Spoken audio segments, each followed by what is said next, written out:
boy, where you watch? Look where you watch. Know where you watch. Choose the right thing to watch. And this enough to watch. Sticky Stucky Sweet TV with Keith Gorgan, Facebook and YouTube. And that enough to watch. The movie star fly take off from Palpatine TV, so that. Boom! A big sound, a play a big tune. Ja Holy Emmanuel, I boy. Ja Gideon, I'm a Gideon. The Gideon, I'm a Gideon. The Gideon, I'm a Gideon. Well, Gideon go busting out them head again. So much oppression put people face right now. Them crying out for freedom. Them crying out for free speech. Then said them want to stand up like them black liberators, like Malcolm X and Martin Luther. And the ancient monarchy will come pave the way, sir. Free up black people from me tear down them fence, yeah. Gideon, I'm a Gideon. The Gideon, I'm a Gideon. The Gideon, I'm a Gideon, well, the Gideon go busting out them head. I listen, I see, I the power of the Trinity. Give us the teaching of His Majesty, and we know war, not every... Blow, Mr. Gorgan, blow. Blow till me dance up me toe.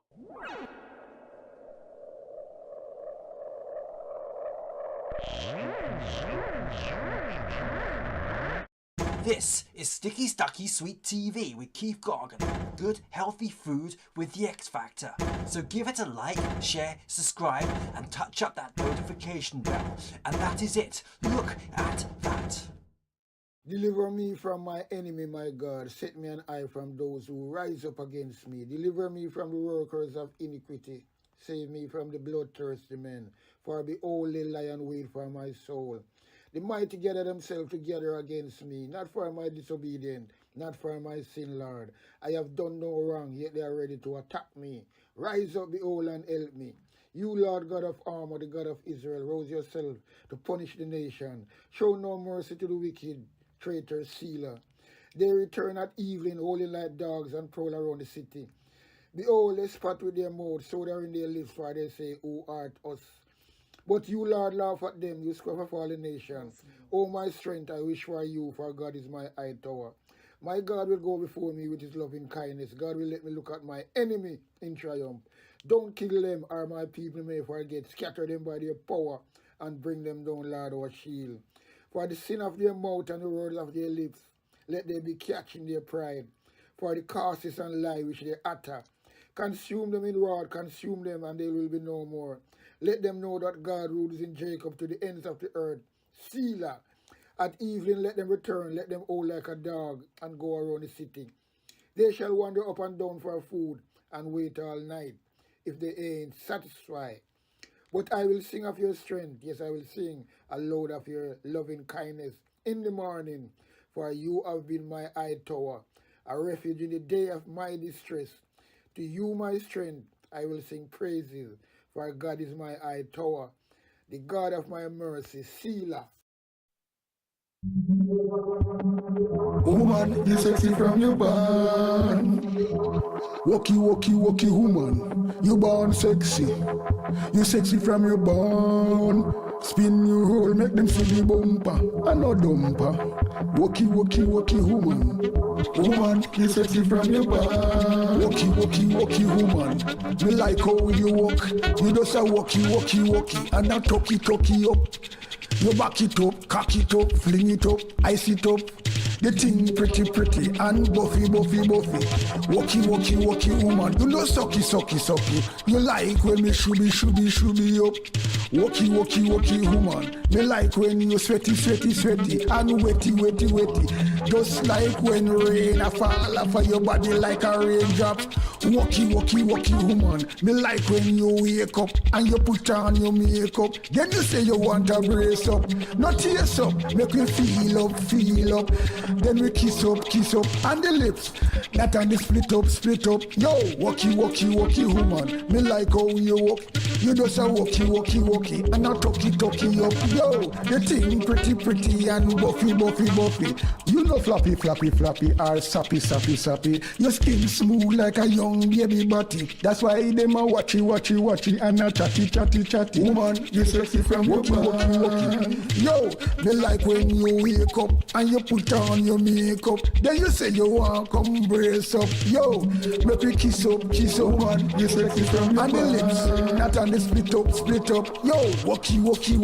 You just a walkie, woman. Me like how you walk, woman. You sexy from your back. You like when me draw the long gun and me stick you up. Walkie, just a pinty up. Way, walkie. Woman, you sexy from your back.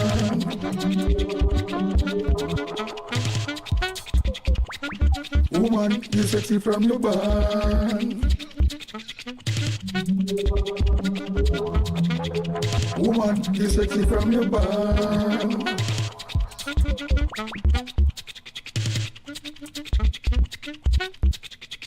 Woman, you sexy from your back.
Up and running, up and running. Where the wicked them a ball. Yeah, man. Maybe gospel artists I say, you know. So we up and running, up and gunning. Once again, up and running. As we say, we're gonna really knock back later on. If we do it, get through this, just like that. So we are going to introduce a video now with former Prime Minister PJ Patterson. Come out. I know it takes so long to come out. But I know kind of know is why. We're gonna want to look in do a bit of honestness. Yeah, I mean, no honestness. Get my headphone properly. Yeah. So we also know, yeah, we know I know I never come out still because as I'm saying, if you talk, I will not I not know your talk. Because when much of time in campaign PR really vigorously out there. But I think it will happen with the Unite Party and in quiet, never like it. I want to ban original organic MP. So is this crowd they come out to hear speak, you know what I mean? Organic ENP. No, not dietary, organic. These are the rules. These are a lot of these people never come out and vote 2020 due to what going on in another time. before that, you know. So in the end of the day, anyway, we come out now and talk of some things, really facts. So you come with the facts finder, you know. Yeah, I mean like that. And the reason why this interest me too, you know. Me a man we know PJ Patterson personally. We sit down and chat. When the man used to as a young when at JBC, they used to have housing, right? If you watch PJ car, when I with them Charlie and with Charlie, Zaki and Winston, just get some hustling money. Them time because the man used to come on the back which are the garage them there. They park in the car them and a little garage shed and you come at the back of housing because you can enter housing two-way, you know. You can enter from Gorgan Avenue. That is the first main gate to go in at JBC. You have a security guard. When you come through, you have radio over there, sir. You have GIS, and then you have the big television station where you have Miss Lou, used to do them we call it ring ding and these things. All this props thing when we say the comedy and thing. Because we used to depend on them set that as well. But anyway, that is not the argument. But you know, me know the man personally. The man has some humble brother. You know what I mean? Can reason you. I'm not talking about before my prime minister. Yeah, we are talking about before he was a prime minister. So, you know, I don't like a joke thing. But anyway, him come out now and him talk something to really rebuke the word of lie where Andrew Wallace come out and tell. But Anna PMP, not this PMP not do that and PMP not. Tell you something, man. Andrew Wallace coming in bag of lie and have no fucking thing. The man can show him up and he can't take it. Because we know that. But they not build a hospital. Because the man's like this, you know. And them build a hospital and main pay, the last hospital the PMP bill. But 15 years ago, there's no hospital bill since that. And your Andrew Wallace, them refurbish hospital in Mobile, Panel Regional, and that's over for 6, 7 years now. Not building a new hospital, you know, refurbishing it. Start from 2 point something billion, now it's gonna 26 billion. So me know what kind of rascal argument they come and talk and a chat. But them wanna come tell the truth. But you never want to talk all the while because you never really like what go on with the leadership election with Mark Bolin and Lisa them and all of them. And the thing they go on and then unite as well. So we have to tell the things them to see as they go, you know, because what is good for see people come back now. Because you can't carry a belly by your grave, you know. You have to forgive when you come to a pint.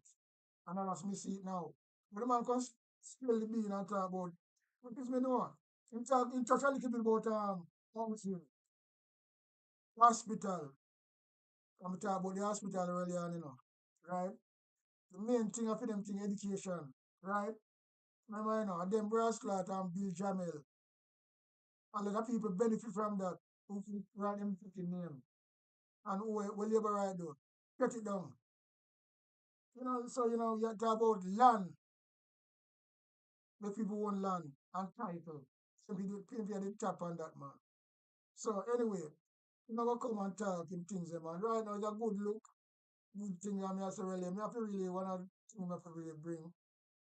And you know, we feel good when we really come across this and I have to say, yeah man, I have to share it up on my channel, you know what I mean? Because it's great to see, you know.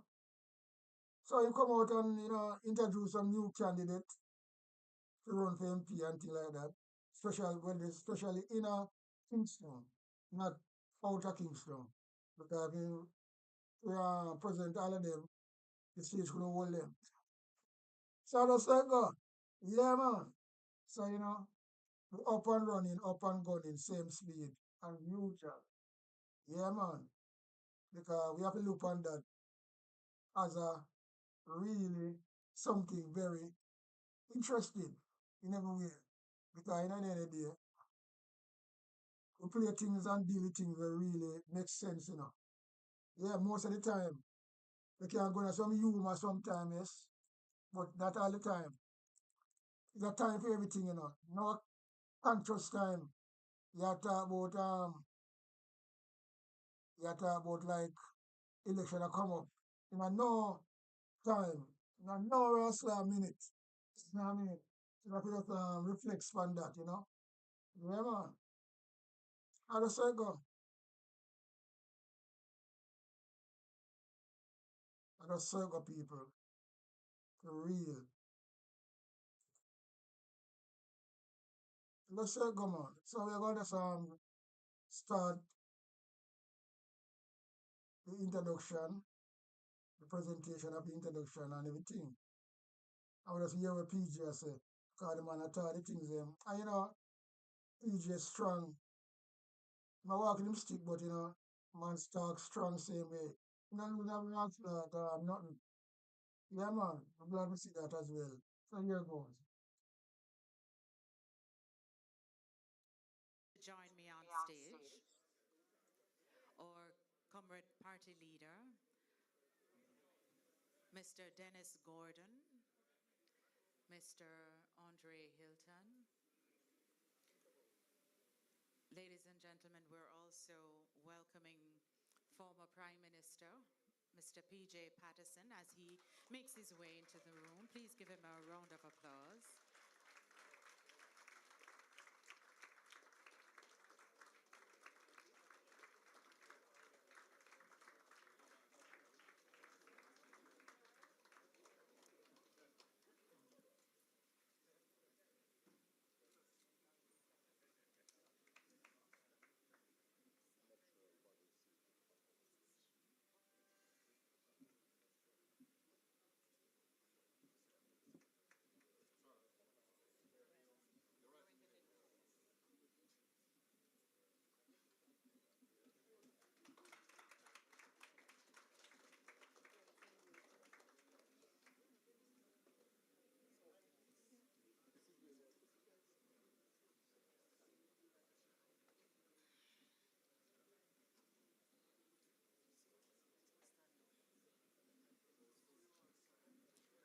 Ladies and gentlemen, I invite you to stand for the playing of the national anthem.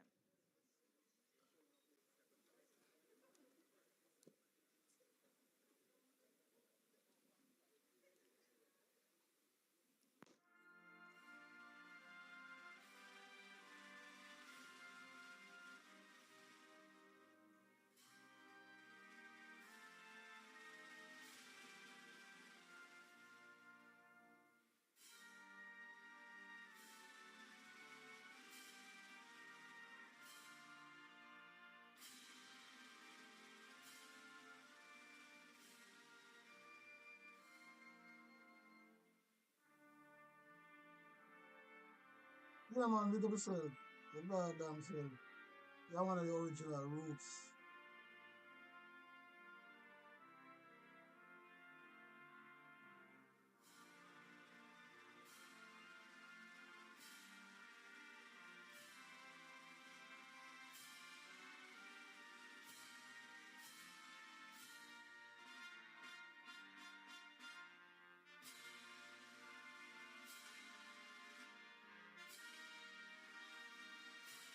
Jamaica. Yeah. Organic PMP them, you know. Original organic Thank PMP. you so much. You Don't may go be around now. seated.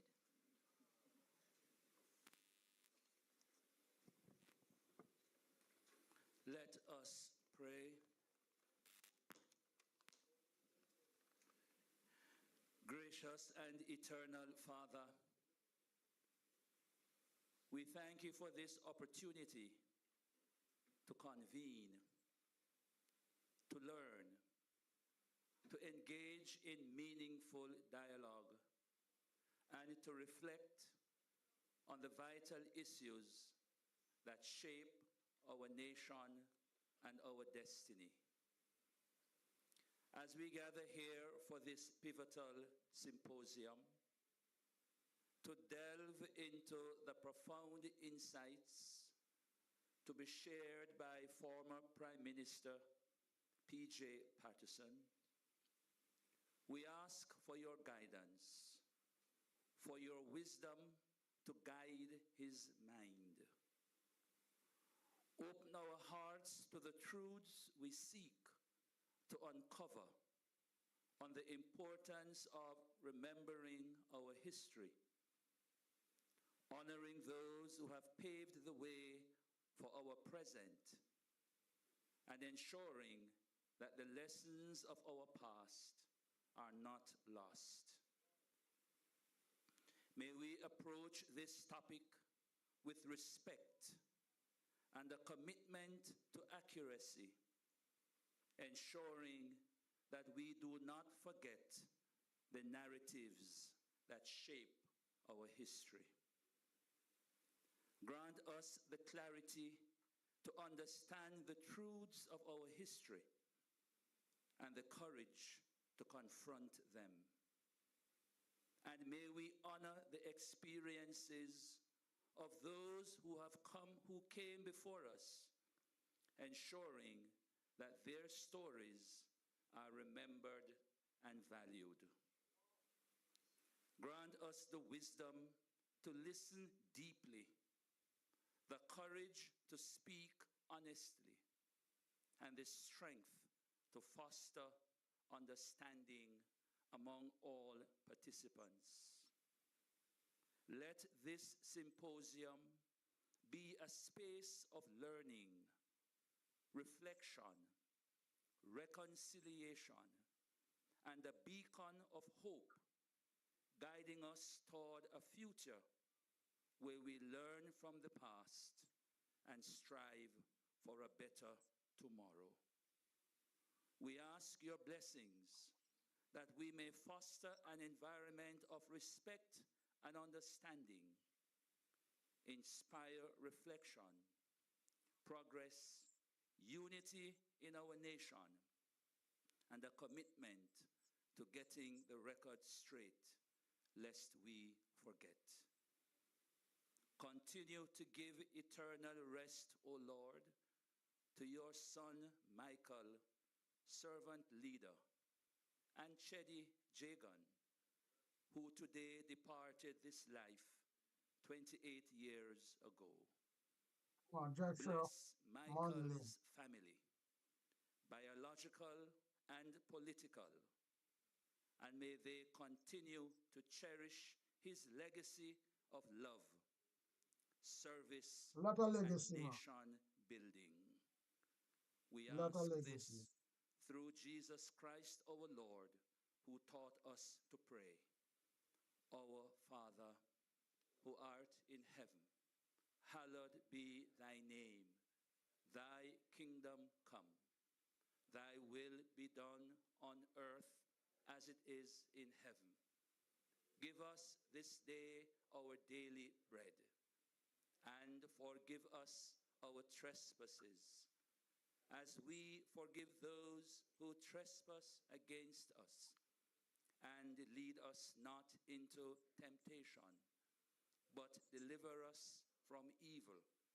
For thine is the kingdom, the power, and the glory, forever and ever.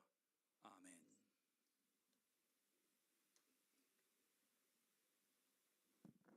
Thank you very much, Father Kingsley Asphalt, for those very moving words. And let me say once again, welcome to Let's Get the Record Straight, lest we forget. So my name is Annalise Harewood, and I'll be your Master of Ceremonies this evening, and it is my distinct pleasure to be hosting this evening's symposium. This evening promises to be an evening filled with wisdom, history, thoughts, and expressions, and will no doubt help us to set the record straight. So, before we begin, let me first recognize some distinguished persons who are here with us this evening. Mr. Mark Golding, Leader of the Opposition, the Most Honorable PJ Patterson, former Prime Minister,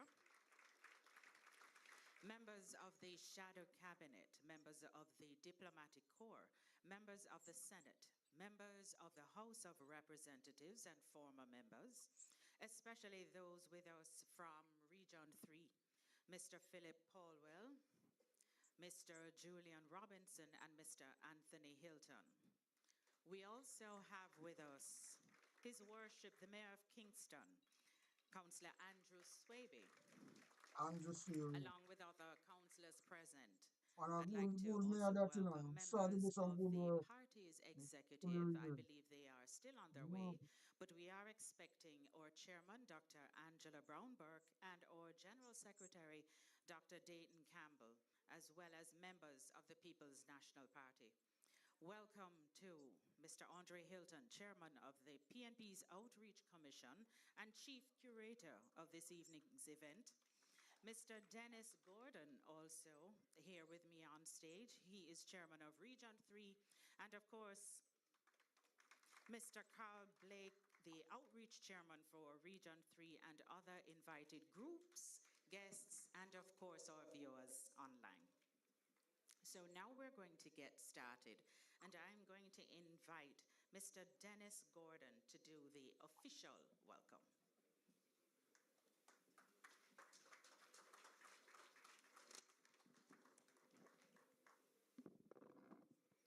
Thank you, Madam Master of Ceremonies. Ladies and gentlemen, esteemed guests, comrades, it is my great honor and privilege to welcome you to Region 3's symposium. Let's get the record straight and presentation of our new candidates. Comrade Leader, Comrade Mark Golding, and the next Prime Minister of Jamaica,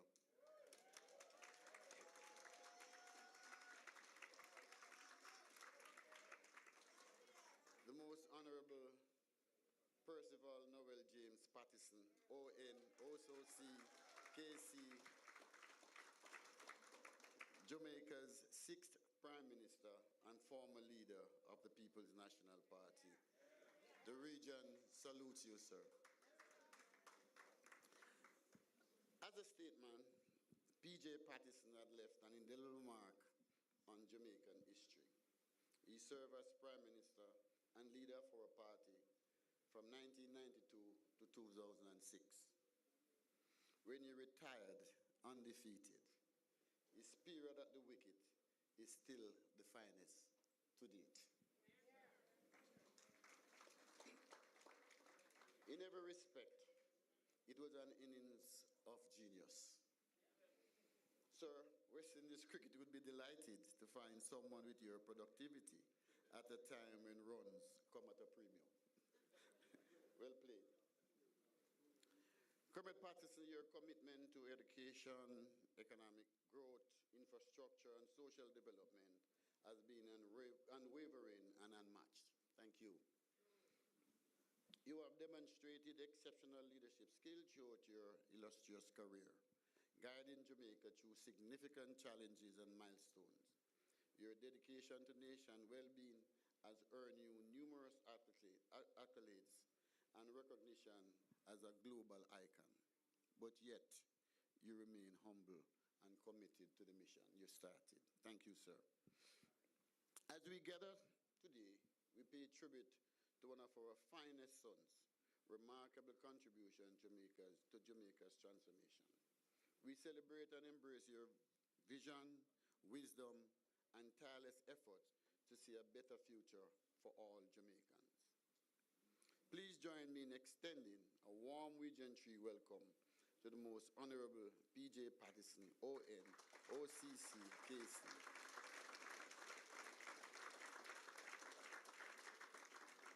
We are so privileged to have you with us today to guide and inspire us simply by getting the record straight, lest we forget. Thank you very much, sir.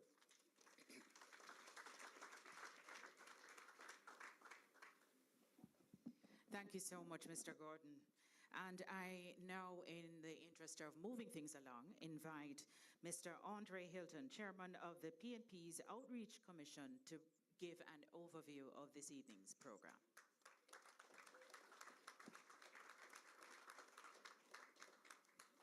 Thank you, Chair. You know, I'm very close to some powerful women. And when we get into this thing about chairman, one such lady says, just keep it at chair when we are referring to the females, you know. So I'm learning. Happy to see everyone. It's really nice. I was a little bit, not saying nervous, but concerned about the turnout at this hour of the evening. But I'm very delighted to see you all here this evening. And we want it to be an educational evening, a fun evening, a fellowship. We need to interact with each other. And I was so happy to see the party leader moving through the room. He's really a politician, boy. He does work the room, you know. That's so great. Give him a round of applause. And of course, Comrade Patterson needs, you know, there's just so many accolades. But, you know, I tell you, when the party leader asked me to serve as outreach chairman, which I did a few years ago, and I told Comrade Patterson, he was as excited as I was, and gave me some very insightful directions. And I really admire him for his stewardship and his mentorship. And of course, our party leader, who is a very, I've known him long before I even got into politics. So, you know, we're here to work together. The Outreach Commission was set up primarily to attract us Jamaicans who do not necessarily go to a political meeting, but wants to be a part of the decision-making of their country. They want to understand what this People's National Party is about. So sometimes we have to organize events like these, where we can sit in this kind of private, so-called private atmosphere and discuss what the policies of the PNP are, and also in terms of looking forward and where we go. So I'm very happy that you have all turned up. And it's a very nice, you know, intergenerational kind of thing. We have the young, we have the not so young. I don't know what Damien fall under now, if you're young or old, but I don't know. You're getting there. You're getting there, you know. Join me in the group. We've also done a lot of projects, and just to give you an idea, we did one in Montego Bay, similar with Comrade Patterson. This is the second in its, it looks like it's going to become a series. We need to discuss it with him and the leader. But we've done various backyards. Patricia is here, Stacy is here, Julian is here. They do a lot of little backyard things with people, sometimes 10, 20 persons. If you want to do that, please feel free to contact me, and we will ensure that that is done. We have also had the Sigma Run. We've gone through that. We had a lot of people walking, and we were so happy and elated to have the party leader joining us. And a man said me there and said, boy, the party leader never run. I said, what is he running for? The man is cool and relaxed. He's walking to the finish line. He's fully confident. He's a laborite, you know. But I tell him we're thinking about run, you know, but we have the thing under control. But this evening's event is really it's all about context, content, and of course correctness. In Montego Bay, when we had that Region 6 meeting, I tell you, it really opened my eye, and the individuals that were there were so, I mean, they were so fulfilled. We had young people, 6 farmers coming to the meeting, and afterwards I was interacting with them, and they were just so astonished as to the level of achievements and where the party is and where the party is going. They were very excited. So I'd like to say, sit back, relax. When you leave here this evening, please take the message with you. When you leave here this evening, if you wish to have any little get-together, or somebody just told me about a church service a while ago, said, let's talk.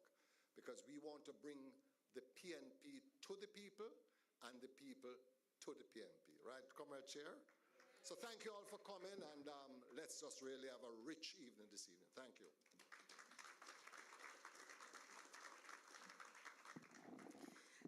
We could not have found a better chairman of the Outreach Commission. Do you agree? And this man is forever young.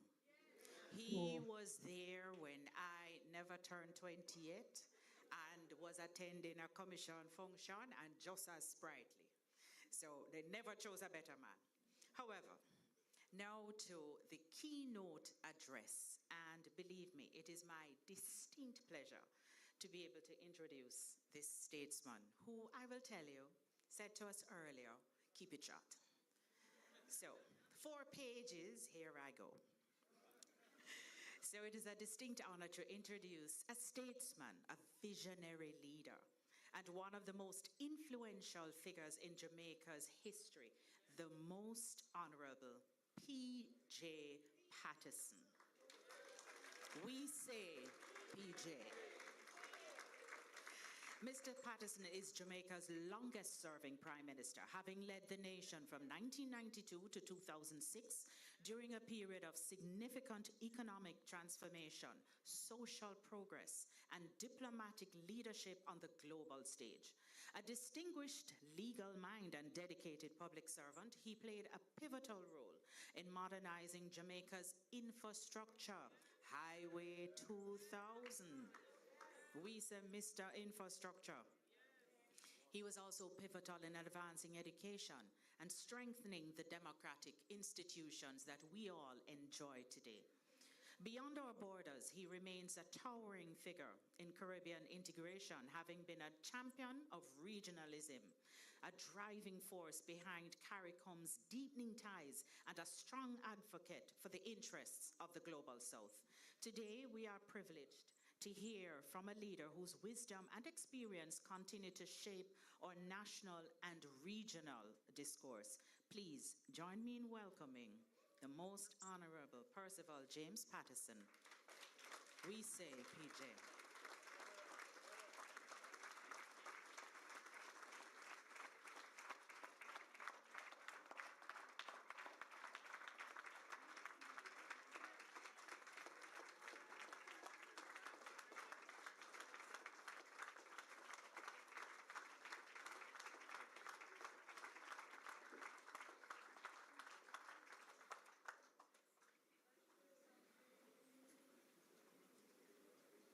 Thank you for granting me the privilege of age to make my presentation seated. Symposium Chair, Party Leader Mark Golding, officers of the People's National Party, members of Parliament, candidates, Your Worship the Mayor,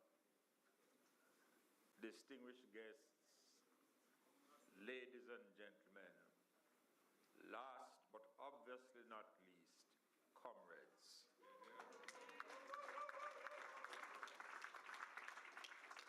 A few weeks ago, I stepped out of the pavilion in Montego Bay. That was in response to an invitation from the Outreach Committee of Region 6. As you have heard, the purpose of the Outreach Commission, of which I was the founding chair,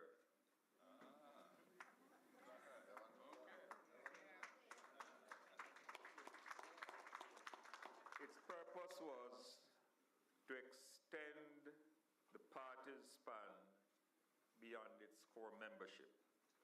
Please remember, we are the national party.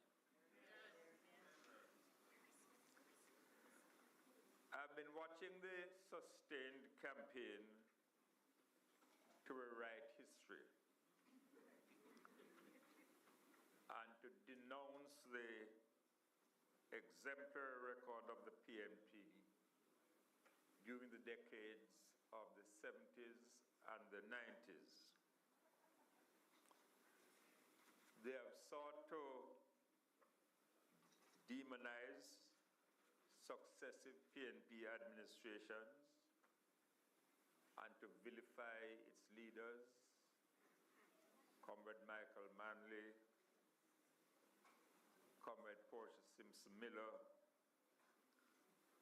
and in my case, because Mr. Percy had no mercy in taking the trifecta. Their motive is clear. They want to falsify history and poison the minds of those in the electorate who were not aware of what happened and when, and who haven't made the effort to learn.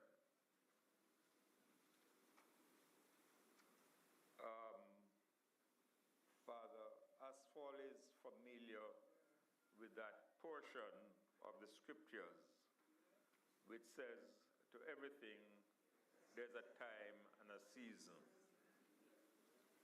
Time come to set the record straight. Time come to remind Jamaica of our memorable accomplishments, lest we forget. Those of you who know me realize that personal attacks or abuse have never prevented me from doing what duty demands, or forced me into silence when my voice must be heard, and they never will.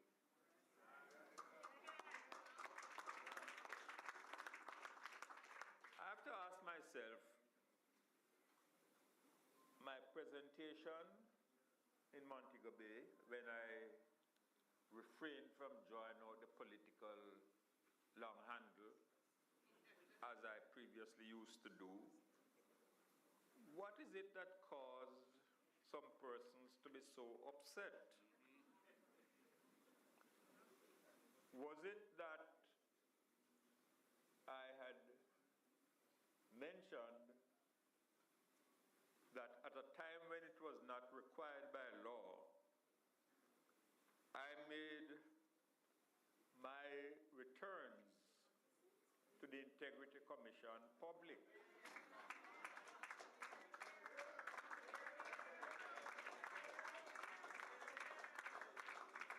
I started with 5 bank accounts and I ended with 5.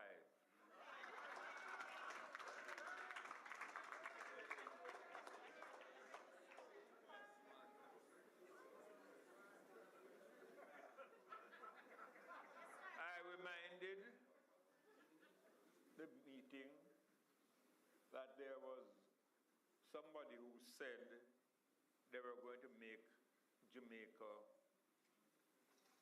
safe and we could sleep with our windows and doors open. And I said, nobody in Jamaica can feel safe in the present situation. Who can question that? I said not only are the levels of crime high, intolerably high, but the ferocity of those crimes is without precedent. And you only have to think of what has taken place in Clarendon, both in the hills and on the plains. Crime can't be a political football. And I said then, and I repeat today, we are encouraged somewhat that there's a drop this year, but we have to go much further. I would have thought that the response to that statement would be to ask, how do we get total national unity to fight the monster of crime? How do we make ensure that the entire nation gives support to the security forces and the agencies in the relentless fight, because that is absolutely necessary. I said our roads are in a state of dilapidation, of disrepair never seen before. And for a boy who come from country, I said not even in the days of pure rockstone roads. I asked what has happened to the road maintenance fund that we built. I have said we build highways and we know how to build them. Look at the new highway to St. Thomas.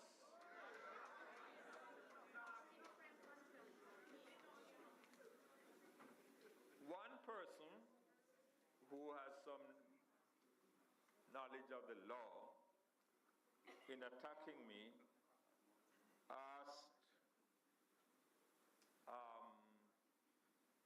how is it that in my time we never completed or advanced constitutional reform? And I remember when I started to practice and I went across the Norman Manley's chambers, taking his wig and gown out of locker room number 1. He said to me, refrain from asking a witness a question if the answers will destroy your case.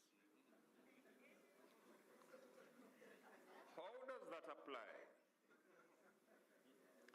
I'm going to say what we did. Before Michael departed, he had started the process which allowed me in May of 1992 to set up a constitutional commission charged with revisions of the Constitution, chaired by the Honorable Mr. Justice Sewell Carter of blessed memory. First thing, if you're going to do national consultations, don't ask an activist politician to lead the process.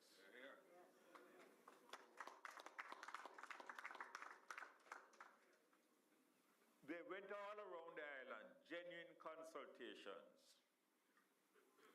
They made recommendations. The Jamaica Labour Party did not sign the report. The work was completed, chaired by Dr. Lloyd Barnett. When that was done, I set up a parliamentary committee chaired by the Honorable David Core. They took it way down the line towards the tape. After this process, which has just ended, any changes they have made are in one direction and one direction only. They want to vest more power in the executive arm. They want to vest more power in the Prime Minister. They want to enable certain amendments to proceed without 2/3 majority in both houses. I don't have to say anything here about the lunacy of leaving the king's crown but remaining in the king's court. Because the court could decide in an appropriate motion what are the consequences of your having left, which would be regarded as detrimental to the interests of the country in which the Privy Council is cited. I said then, I would never, ever agree to the head of state being chosen in a manner which makes that person beholden to a simple majority vote. Now, what the person who asked the question or posed the problem didn't know, because he wasn't there at the time. We were ready to go when, after the 1997 elections, coming up to 2002, there was one outstanding matter, and that is whether it was 2/3 of both houses voting separately or 2/3 of everybody voting. In the committee, we proposed 2/3 of everybody voting together. But it didn't take me long when it came back to me to say that couldn't spin. I have always operated on a simple principle. Any law you are going to pass, think of how you would react to it in opposition. And if you find it repugnant, then you cannot expect the opposition to agree to it, or you should not. And these people are operating as though they are going to be in government in perpetuity.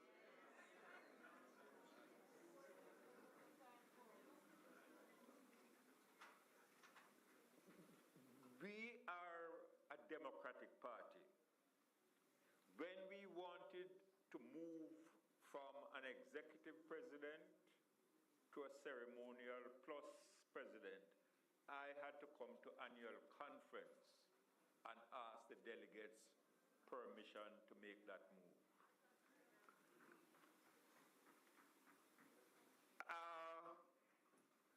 The search for national consensus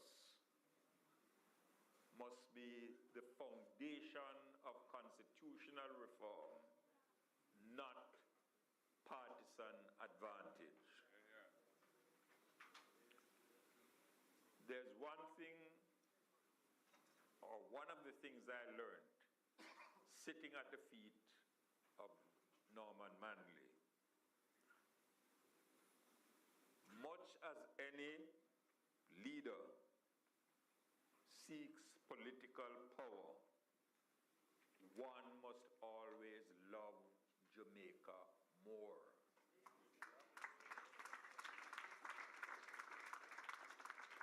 And there are many people who are upset to this day with certain decisions that Norman Manley took, but those decisions were all in the interest of the nation, not confined to the interests of our party which he led.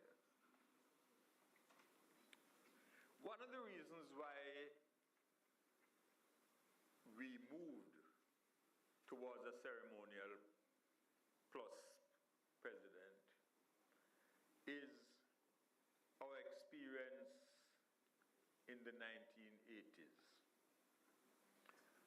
and particular when we saw the prospect that this country was going to break in two along political lines. And it is to their everlasting credit that both Michael Manley and Edward Siaga accepted that we had to pull back from over the brink. As a consequence, they set up a committee, and I can share with you the personal animosity between the two leaders was so high that the only way they could find a solution was to ask Mr. Shearer on one side and me on the other side to lead the two delegations, of course reporting to the two leaders.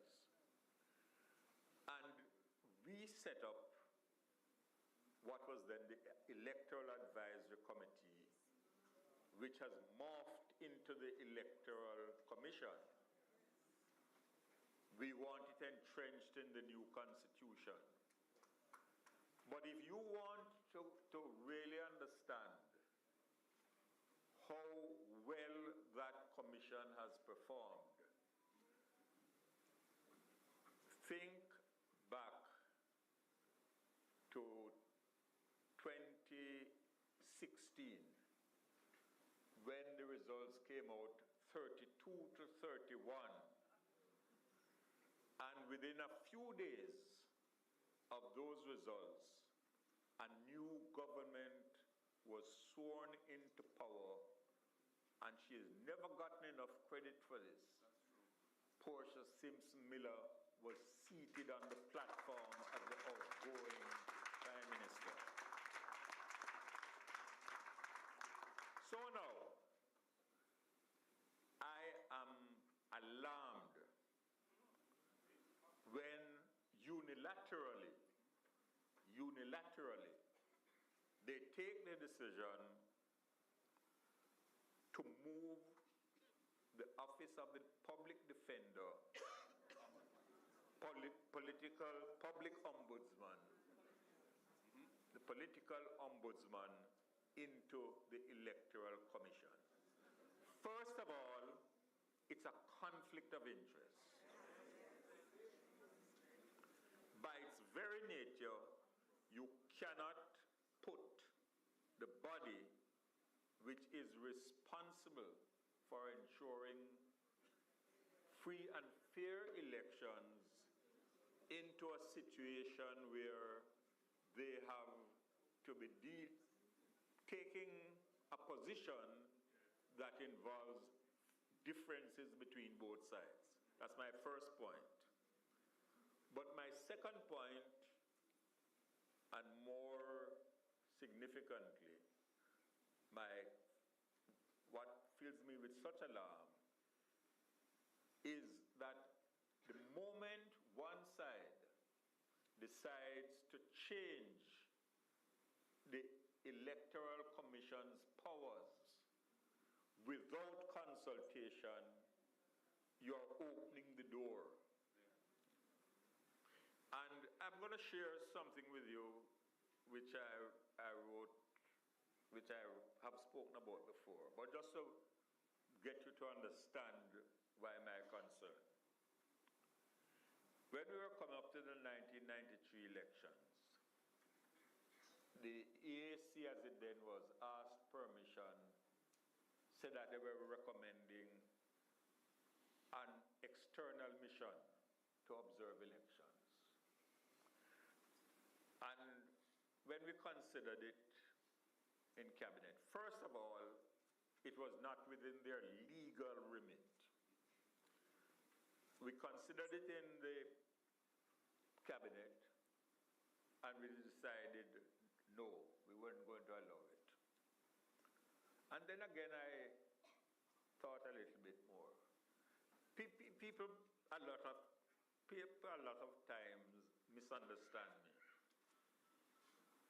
When I speak, I try to speak clearly, and I don't want to have to withdraw it. And I have always learned, engage the head before you engage your mouth. So when I thought about it, I said, although it is not within their remit, if I refuse their unanimous recommendation, the next time they make a recommendation, Mr. Siaga might refuse it. Therefore, I go along with their recommendation. I had to go back to my cabinet. Some of them are here. And I had to persuade them. And in the end, I had to say to them, give me this one. And they agreed. Consequence, the Carter Commission came. It certified that the elections were free and fair, but it also pointed to some weaknesses. One of which was that when you had polling stations that were voted out, it did not reflect the will of the whole constituency. We wanted to have one person, one vote. So we looked at it and we devised the creation of somebody on the Electoral Commission. We entrusted them with the power, when such a thing arises, to declare those polling stations null and void and to have it over again. And I wonder if the present incumbent in West Central St. Andrew realized that he would be nowhere but for that introduction. And we had to do it not once, but twice. Now, Politics are tricked, but this one come out of the truth, Yeah. Because this is what JLP do all the while, They block things and then when not suit them and then when they suit them, them come and just everything they do the same thing over and over. When PJ build the highway, who squeal out? Siago, so we have taxpayers' money, necessary. And now what them do? They put him name on it. Even the labor right there, me actually say, them, Antoine, give them bag and lie. Well, everybody knows they're a liar, Everybody knows they're a liar. Because remember, the man go around and happy and talk like there's nothing wrong. And the IC commission talk to him about, well, me I tell you, this brother here, him register, right? More than once, more than twice. Write letter to him. And the man lie on top of him also, and he come out and talk, so well then him asks wide and blah blah so, and there's nothing. And nobody upon him party. Investigated for illicit. And when him attack them things he was the fucking number one. And then when he find out now and find out dig up things from him, he want to take people in my court. So how can you trust when this guy come up and talk about do nothing? Jamaica never see. What Jamaica see on a Labour Party? Besides killing and people hungry. Lick down people. Yeah, I'm tell you something, man. You see, them man are try the right thing. That's why Mr. PJ don't come out long time now, but me know why never come out, But at least he might do some forum now, you know what I mean? And he might speak the truth. And everybody knows say, well, then the PNP do the things them. They were rather do nothing, But what they want to do, because TG are the longest serving Prime Minister, Andrew Wallace want to come in bad man and check say well, he want 3 term too. Any means necessary. Now do it in the right way, you know. Like how him do it. Them man never no people election. People vote for him because I do the work, I deliver. You understand? So I don't know how them people come and try to feel like them can match up with PMP and things like that. And see idiot them want follow them and they can't distract sensible people anyway. As far as me see, them can't distract sensible people. Yeah. I want to go listen to them man, because them people I don't want to them, you know. You see what is already brewing between the Electoral Commission and the government. And all I would say is this. In 1967, I really learned from the GLP what gerrymandering was. Oh, them are the king for gerrymandering. Them are the king for it, you know. That you From could Siago. gerrymander a whole parish. No, what about someone, you know? And again, all I would say, because I don't want to give any clue to anybody, there are some constitutional issues which will arise. And I miss the days when I could put on my gown and say, see you in court. It's true, you know. Yeah, Andrew, shut up. I them are one of the best campaigner. Today, Jamaica people truly love PJ. 3 terms. was For deliberately 18 years. chosen. Andrew will come try to mash it by thief in election until PA fucking lie. 28 years since the passing of the great Michael Manley. Yes, sir. Yeah, man, a true. True word.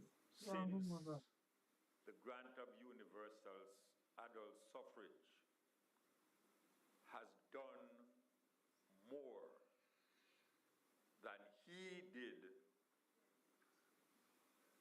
during what I call an irreversible era of social transformation. True. Una know that I read it. The truth. Time and space will not allow me It's to so cool. go into the details of his achievements. As I said elsewhere, Sparrow Martin in the message says it best. But especially for the benefit of those who are too young to know, it is necessary for me to highlight a few of the giant steps we took during the 1970s True. to make every man, woman, or And child child. smuddy. Yeah, man. True. Lest we I'm forget. gonna ever right can't see them things there now. Fool, you ever right them. Whether some get Michael's buyout, passion people or nothing. was What? the building of a just society, one designed to ensure that every man, woman, and child would have an equal chance in life. Of course. If the PMP do be true. We start with the Status of Children Act, which we refer to in common talk, no bastard, no day again. Again. You don't remember that, man. That provided You don't equality remember for that at children all. in the sight of God, of man, and of the law. That dealt with rights of children born out of wedlock when their parents pass. He introduced maternity leave with pay, equal pay for women. Every German. Perhaps All these one of rascal the thing. most Come to outstanding them people, man.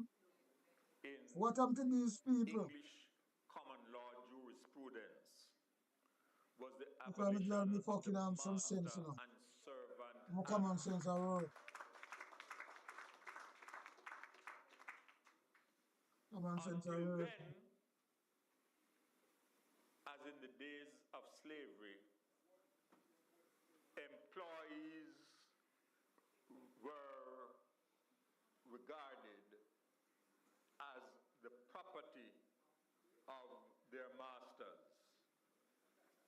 The very term is repugnant. The introduction of the Labor Relations and Industrial Disputes Act, the right to a job is property, which entitles the person to reinstatement. I hear whispers in some quarters about removing redundancy payments. And I say simply, don't anybody dare to go there. Oh. I notice with pleasure that the People's National Party has already pledged to make the legislative changes to afford full protection in the service industries, whether it be tourism, security guards, BPO workers, and the whole range of people who are working basically on contracts and can be terminated at will without any benefits. Yeah, anytime. I can't resist the temptation to say, juke them with Jamal. Okay. Yeah, man. And them body shit. Liberating Them body shit, you power know. This of is a shit and they want to literacy come talk about rates and labor. cannot You have to tell you something, man. be exaggerated. I speak about the extension of the 2,000 free scholarships which Norman Manley gave, which I contend is one of the most revolutionary steps that was taken up till then. Michael went further to the tertiary level. And I say simply, no matter what they say, the legacy of Michael Norman Manley Lives will on, be man. cherished in perpetuity. And if the young people them start read. That's true. JP not do nothing. The word Besides gerrymandering and talk about. and forever shall be. Now, I come to set the record straight. And I want to talk about the era from 80 to 89. We now have had access to the documents in Washington which establish beyond doubt the role of the CIA in destabilizing the Michael Manley administration. See how I go a man with fucking start that shit. You know what them things there? Yeah, man. At 70, you know what them things there. You know, you're young, you to grow up. You know what them blood trauma things there. I would a white man from America who was born in Jamaica. And he never have no problem with that. He start to help mash up the place with all these CIA. He went blood clot, you have to buy saltfish. You have to buy something with the saltfish. Everything married. You know, PMP do it. A labor right to them things there. And some little rascal people, you know, in them age group they will grow up now. And them must support labor right and them remember them time there, you know. Special people at the rascal you know, people uptown used to can find them way, you know. So them can go to the big supermarket. But we are talking about ghetto people who got corner shop. And that just make ends meet. If you buy oil with something, everything married. Everything married. If you can't get that. I have a PMP. See, I go do that because they want to rascal, cripple the PMP. And then piece of shit I come talk now. That's why sometimes you see some idiot attack, you know. You know, I'm going in an argument with them. When you start your thing on your platform, who not like it, boss, because we're not afraid to talk. Not afraid of no, you see, but we don't want to talk to certain people from face to face, you know. Right, of course, some, yeah, I'm tell you something, because you see, no matter what you tell them, these are the facts, you know, we know that long time. But see, man, I come tell me the facts now, when Andrew Wallace out there tell people like, but not now go on PNP mash up the country. You know, and a PNP policy make him go to university, you know, and none of them have education, free education, we not talk about us education. And them come now, boy, education for the young you know, is a lottery. You don't get good rascal meal in the school again. Nowhere. Hospital, school, what I used to get. Let me tell you something, man. People in the earlier days, you know, public used to really, public hospital used to cleaner. You go there, you get through quick. Used to run good. You get free medicine. Let me tell you something, remember, yo, let me tell you something, man. People, we got a public already. And then we see your ass the amount of man we see line up there so for gonorrhea. And at no time and get them drunk and gone home. So everything change up now. Under this rascal JP government, led by Andrew Wallace. So we are listening to the real facts. And that's not something where people are guess.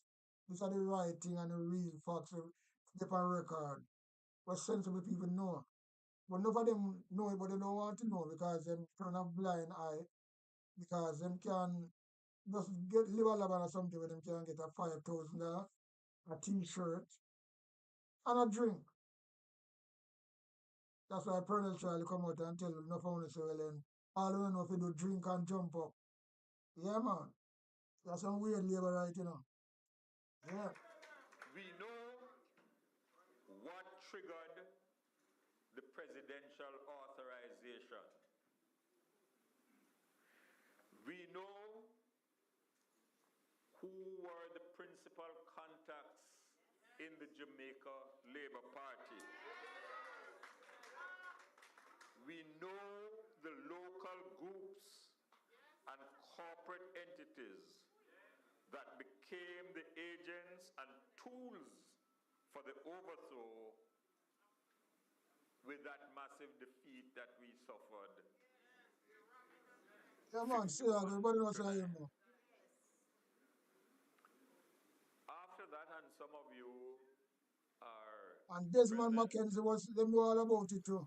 One of the really good blackboard in the fucking thing, you know. Mostly slave blackboard. had some introspection to do. Not about our We mission, can't stand people like truth, you know. not about our, Truth hurt, but you have to hold it. but about the methods by which we fulfill the sacred mission of the People's National Party. And that had to be done in light of the dramatic changes in the international environment, and it was soon to be followed by the disappearance of a bipolar world.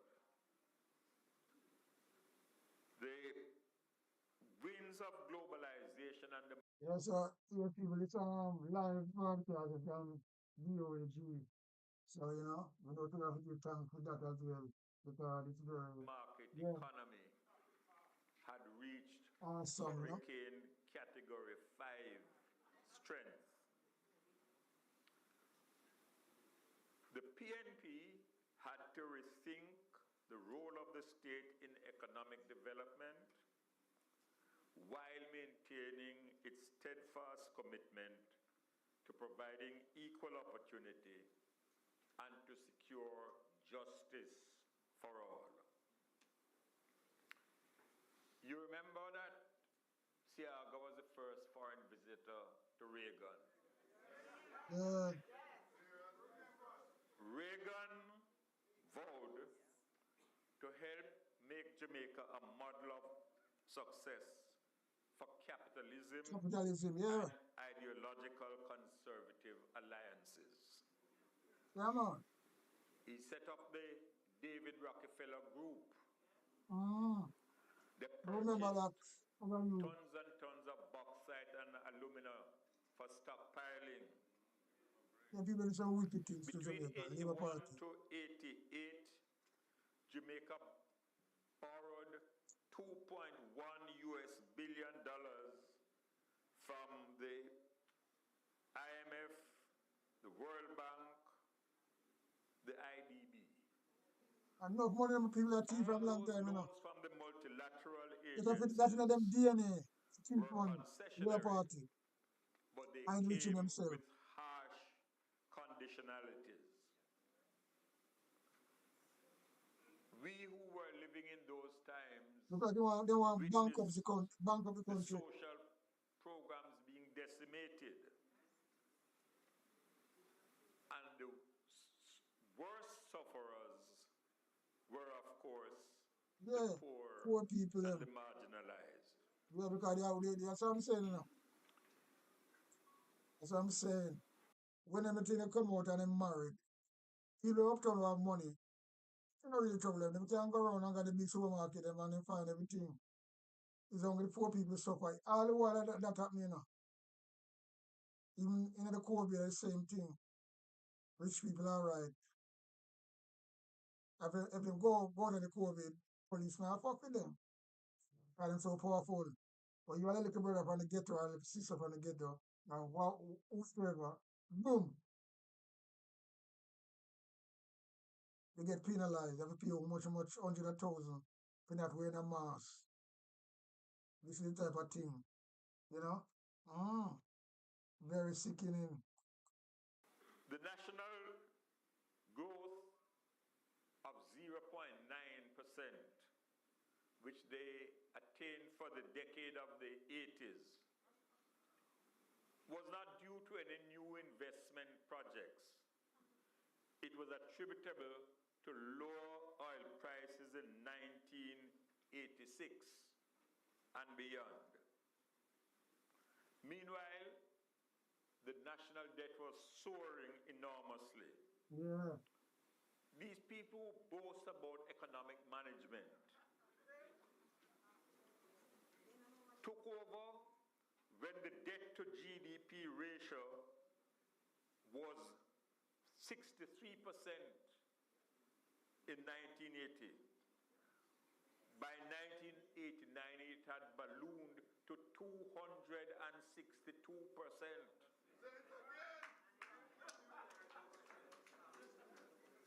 They dismantled local government cemeteries, local government services, and Mayor, they left you only to deal with cemeteries and markets.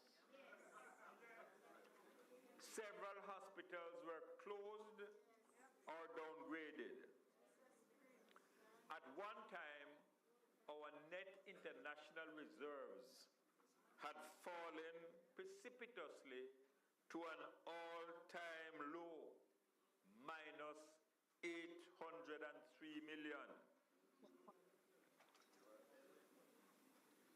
Despite this, they failed 4 IMF tests. Yeah, that's a big one, you know. And used. Why listen, you know? You see this now, that's about what the JLP government are wicked and lie, you know. When them get the power, you know, they PNP leave the fucking country on good state, you know. Or you can say the economy, the finance side of the business, right? And they mash it up. Them set the thing upon a way where them don't want more money from the IMF again. So GLP come in and start to borrow money from the IMF again. This government, this party, you know, is a wrecker, you know. The people now realize, I don't know what they boy, I don't know, there's going to be sometime I say, no. The people come on saying full of water or something. And sometimes some people say, and all of them can read. But even if you can't read, common sense, sometimes common sense is even more. Because you can read like a blood clot, whatever. And if you don't have common sense, it don't worth nothing. And that's how me see it. It don't worth nothing. And that's the truth. So the TMP party leave office and give them some good something for work hard for. And them get it. And then build upon it. Instead of them build upon it, them tear it down. Close down all the Rasta good things, start to use their NHS thing then put the money somewhere else and invest it. All them things there. Invest it. And then people who pay them Rasta insurance contribution can't get a Rasta out. Somebody about you much time, you much also long now, nobody that like it stop completely. And also them a bill is not affordable for poor people. So what them are dealing with? It's a capitalist, them are dealing with the same way. And the little blood clot people them down in the ghetto, where zinc fence surround them, as the rain fall, them walking in dirty water. When you step on the veranda, if them on the veranda, upon them step and go in the mouth, I pay mud, right? And then people there, and then people we are talking about, you know. And then people make them people exist anyway. They make them exist.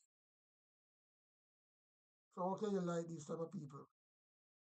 Because if it wasn't them, the country are going in a better direction. Because the man come on and do something good, nobody not gonna beat him, you know. Nobody not gonna beat him. If he was doing something, and we can say, oh yeah, and I'm saying before, hospital are going good, you can go to the hospital, you get through. You have to worry about your granny or your family member, whatever, your friend, whatever. Then the hospital, you know, say, well then, because look, you have triple X come over there and then get him head bust and thing like that. Him talk, him do all the interview, we carry it. He must say, well then, you go to hospital in America, all over, and him say England will lead. Because them go in and get through. If you get that rascal bus in Jamaica and go public, I'll know him gonna come out. Yeah, but tell you something, man. But you know the truth have to be told, yeah, man. Truth is the truth. And no one cannot go around that. And that's a fact. Yeah, man. Statement That's from a our fact. then General Secretary as the pretext to call the bogus elections in 1983, breaking a solemn commitment not to hold any. The people in the work hard is so fucked up, you know. That's a JLP state. I say Andrew Wallace come back and repeat the same thing. Call a bogus election. In 2020, because that was a bogus election. Don't get me as well, and yeah, that's why the PMP was PJ power, you never contest that. And them on a better but they never contest it. Peter Philip do it. But that was a bogus election as well. So them always do them and what go around for them come back, you know. Bogus election.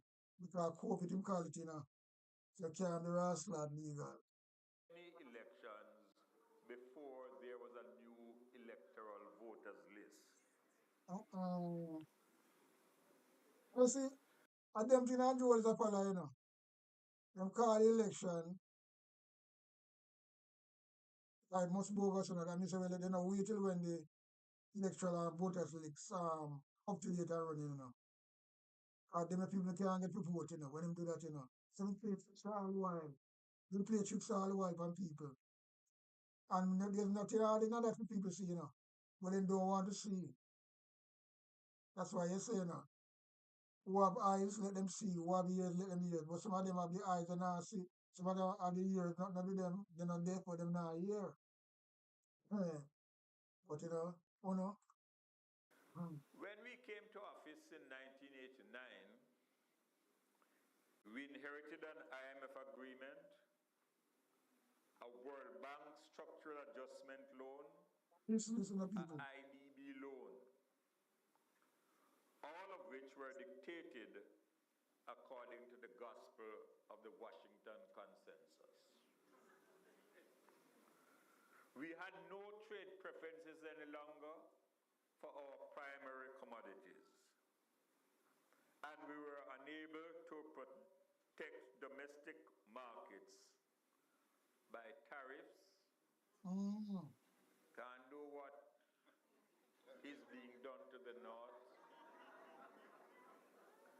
And trade quotas had to disappear.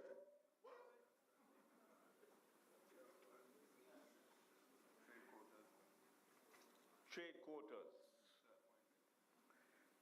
So there was an urgent need for deep reform of the Jamaican economy and its productive base in order for us to compete in the global marketplace.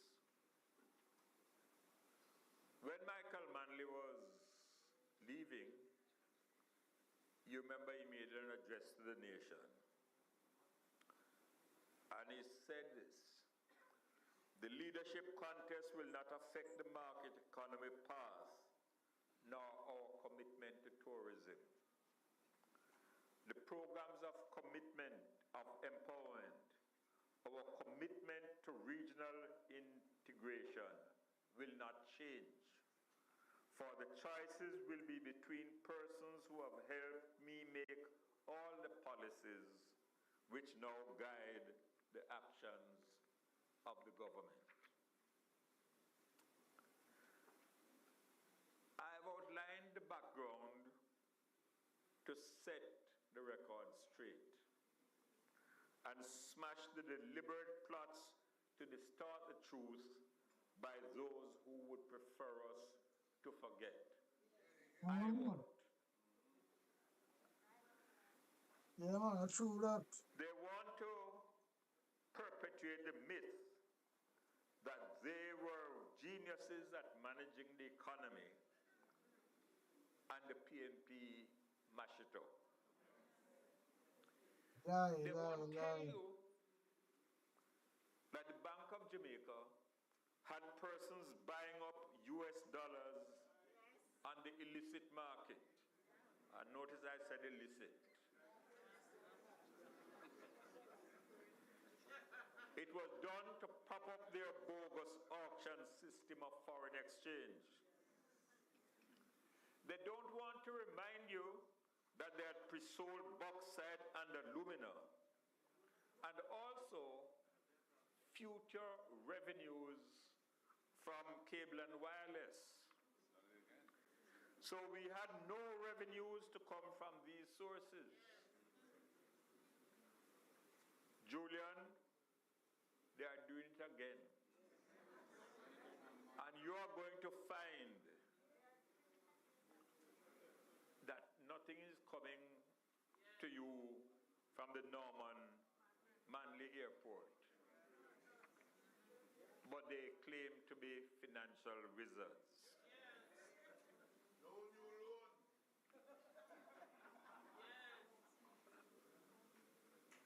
As we know, I finished Michael's term, and Portia finished mine. So we're dealing with 4 terms together.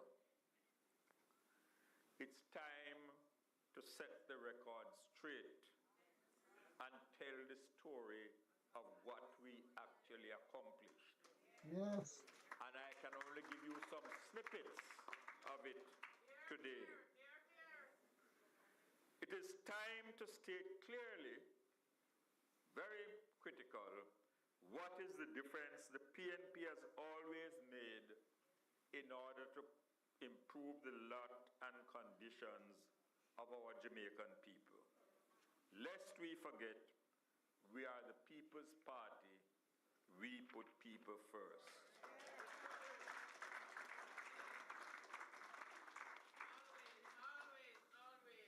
Remember when? Before we proceed any further, how many people remember that period in the 80s when the oil tankers in the harbor would not offload the fuel until they got paid? Yeah. How many people remember the gas lines that were stretching for miles in the hot sun. You remember about when you want to purchase a new vehicle? You go to the dealer, you pay the money in full. When the car arrives, somebody give them a higher price and they give you back your money without interest. You remember? All of that stopped. I think Paul was at the trade board at the time. And several people today are doing well because of the cars that we allowed in. But again, remember me, I'm a country boy. Remember the days of the call boxes? Yes. To make phone calls in rural Jamaica and our larger villages, where you had to go up to the street corner.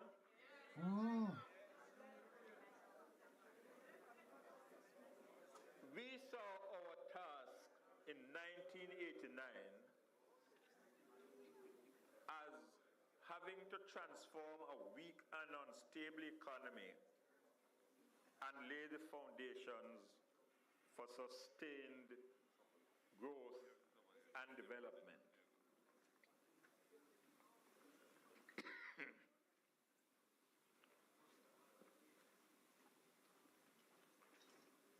The man that they have vilified so much,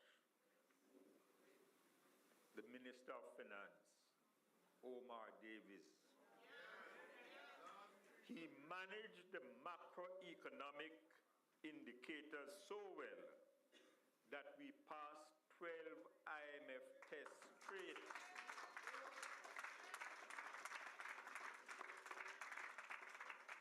And as a result of that, by 1995, I was able to say to the IMF, ta-ta and goodbye. And then come back and start the fucking barring. I'm coming now. Issue that is very much alive today. And it is about financial management.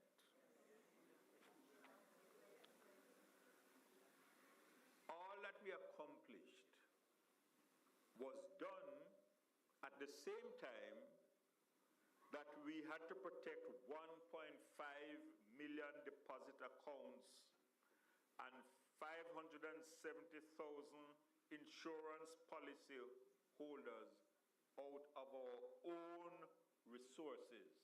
Let the record show not one of them lost a single dollar. That's right. I'm not surprised that there was no final report about FinSAC. Because the commissioners could not find what they were sent in to look for. And indeed, the full story had been told in Parliament and was in testimony before the commissioners.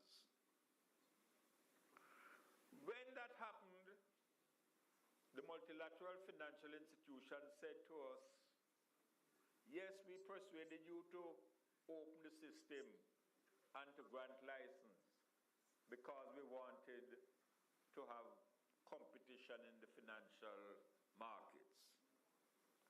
But when they failed, they said to us, this is what a market economy means. They took the risk. Let them pay the price. Drive it to the wall. As a responsible government, we had to look at questions of trust and confidence. For local depositors, what would it mean to Jamaicans overseas that were sending money back home? We had to look what would be the social consequences of a meltdown. And I think some of you will remember that special conference that I summoned at National Arena. And there is a hard-working farmer, an honest man, a firm Christian believer. I've known him for a very long time. Unlike some, he come to conference, but he don't talk. And I was on the platform, and when I saw Eric Thompson going to the mic, I said, my God, what is he going to say? How many of you remember what he said? He said, comrade leader, made a business what the bank name. All the bank down a Falmouth, a few bank. Because if you never give them license, them couldn't get my money. I am a hard working man, as you know. Anytime me go down there and me ask for my money and me can't get it, me I go back to Daniel Town. And the next words were what really shocked me. And I'm going to sharpen my cutlass, and blood is going to flow like a river down the Martha Brae. And you know the funny thing, that was a Sunday. The Friday passing through Falmouth, and him flagged me down. And he said not one word about his conference presentation. He was complaining to me that Bull not pulling him weight in the constituency, and I must get rid of him. Now, after that experience, we put in place the Jamaica Deposit Insurance Company to protect small and medium-sized depositors in full. We also created the Financial Services Securities Commission to regulate institutions that deal with insurance, pensions, and securities in order that investors and depositors would be alerted in advance of any failure and therefore spared any repeat. Now we come to SSL.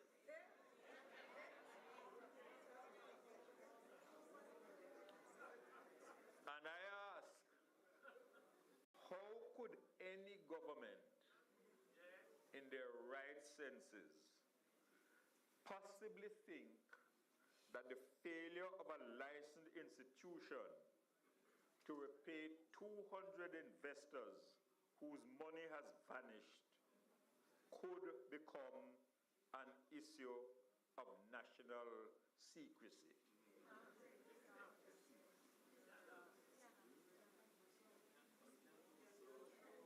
It is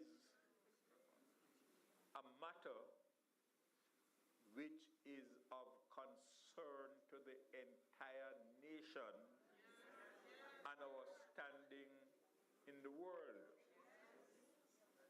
And for them to have thought so borders on lunacy when one of the members is a living legend.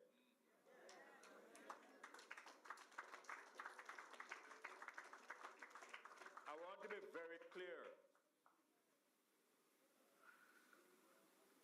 Nobody is singling out Bolt for any special treatment.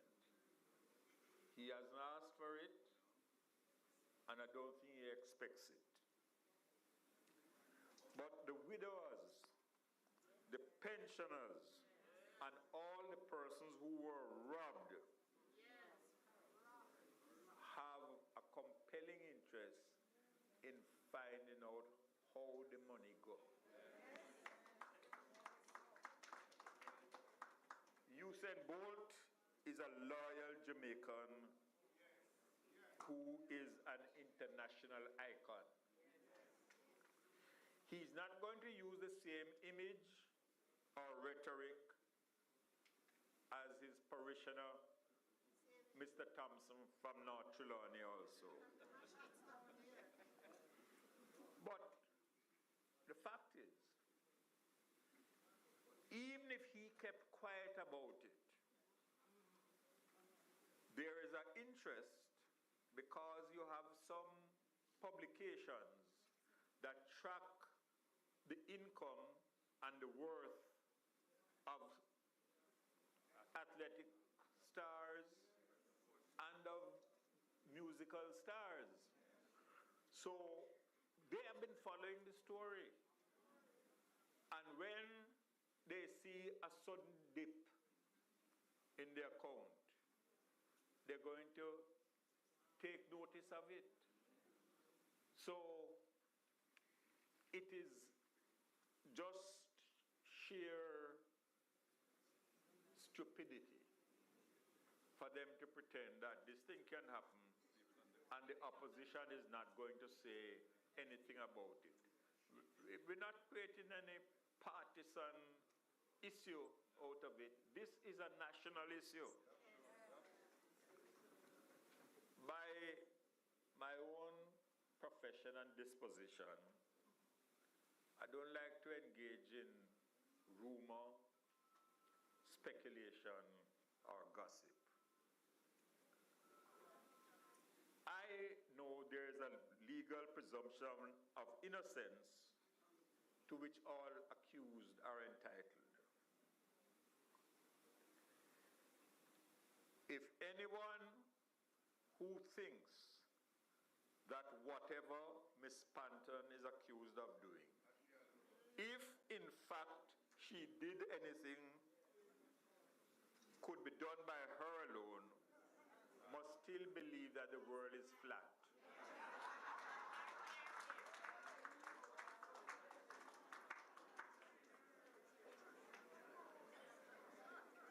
Justice demands that the thief or thieves be found and receivers of the stolen money, if any,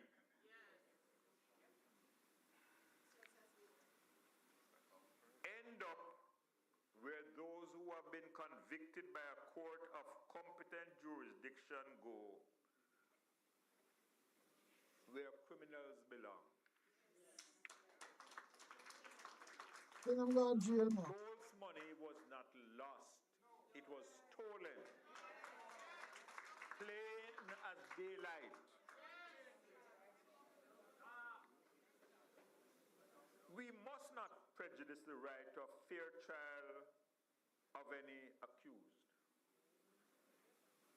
But there are issues which, according to our constitutional entitlement of free speech, demand ventilation and not a muzzle. In 1998, Mr. Eric Thompson would have had no legal recourse for a failure of his bank. But now, there's the FSC. Mr. Bolt has very competent lawyers. I do not intend or need to offer them legal advice. But what I would say is, if they have not already done so, the FSC had better pad up a top-class legal team. Because the question is going to arise, there been a breach of its statutory duties? And they certainly expose themselves to civil action in our courts by any of the or all of the 200 investors whose money has disappeared. I want to move to an area which demonstrates the fundamental difference between our two political parties.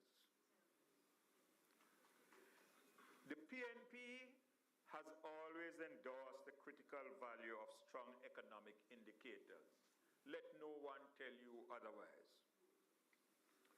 But the PNP does not believe macroeconomic stability is an end in itself. We recognize it is a vital foundation upon which to build sustained economic growth and lasting social progress. Plainly put, we don't only want a good report card for the multilateral financial institutions, but more so, we want the money and the performance measures to be used as the key to ensuring development in order to accentuate the full release of our human potential and to yield a satisfying quality of life for our Jamaican people. Norman Manley in 1938 espoused the party's commitment to place an emphasis on the masses who were poor, weak, and vulnerable. That has endured throughout the ages as a priority for all PNP administrations.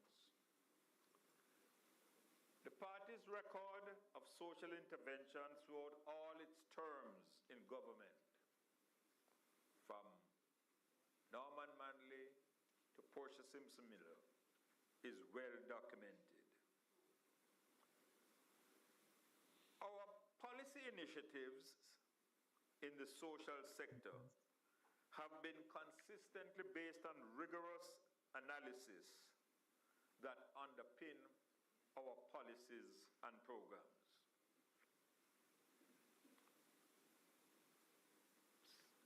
Setting the record straight, in the 90s, we introduced a poverty index which allowed annual tracking on the impact of cost increases on the entire population and particularly on the lowest income groups. That was the basis for the introduction of the National Poverty Eradication Program. It helped us to identify selected geographical areas, not based on political support, but on the basis of needs, which deserve special interventions in terms of providing physical and social infrastructure. Let the record show we dramatically reduced the poverty line, which was at 28.4% in 1990 to 9.9% in 2007. It is clear that the focus that we placed on the poverty index no longer exists. Why do I say so? Despite the macroeconomic statistics, so many of our families, workers, and those in menial services are today demoralized and discontented. In the last 8 years, we are falling further and further behind on meeting the 2030 Millennium Goals. party introduced a human resource development program because we believe that the country must invest heavily in human capital if we are to get a qualitative improvement of our daily lives. We believe in shared prosperity, not confined to a special few, but shared equitably. And hence, we shifted focus from poverty alleviation as a welfare benefit to poverty alleviation as a means of providing human justice. Hence, PATH, a social safety net, no longer food stamps and handouts. We sought to alleviate poverty by building capacities for families below the base income line, elderly, disabled, youth at risk. A cricket imagery was made by Mr. Gorgan. For us, this was a shock attack on the ranks of poverty and inequality.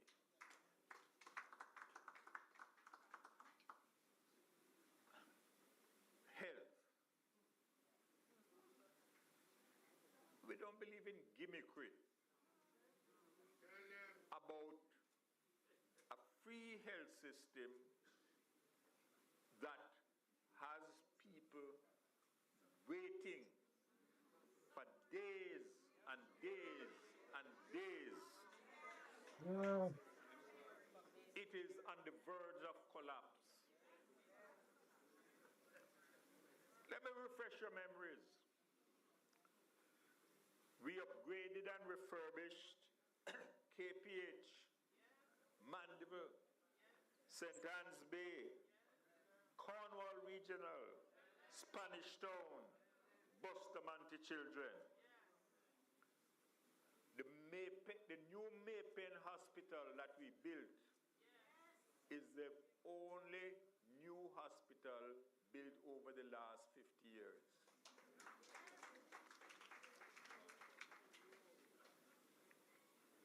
We introduced drugs for the elderly. And I will just say this one simply. I heard them asking what would have happened if we had the COVID epidemic and the PNP was in power. And I asked them the question, how would they have survived COVID if it were not for the National Health Fund?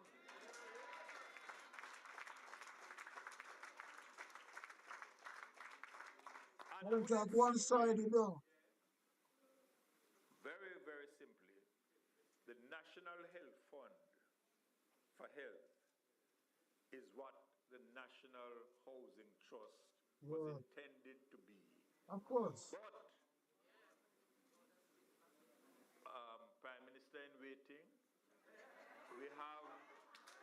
you have to prepare your plans for the next step to move from a National Health Fund to a National Health System. When it comes to education, everybody knows that that is PNP territory. It shouldn't be surprising because teachers were involved in the concept of the PNP. That is how Howard Felix Hanlon Cook came to be a founding member that drew up the Constitution for the People's National Party. I am not able to go into any extensive presentation. I've been begging Damien on education. I said, do for God's sake, take education out to the people. Make us bring back the People's Forum.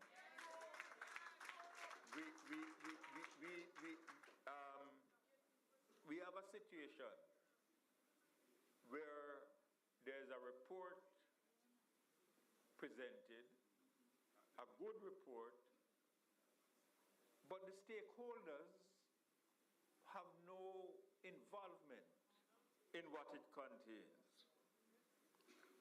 We believe that education is a key driver of social and economic transformation. Of course. And it is the more important for technological innovation to build a knowledge society, which is where we are seeking to go. In passing, remember, we reopened the vocational training centers that had been closed.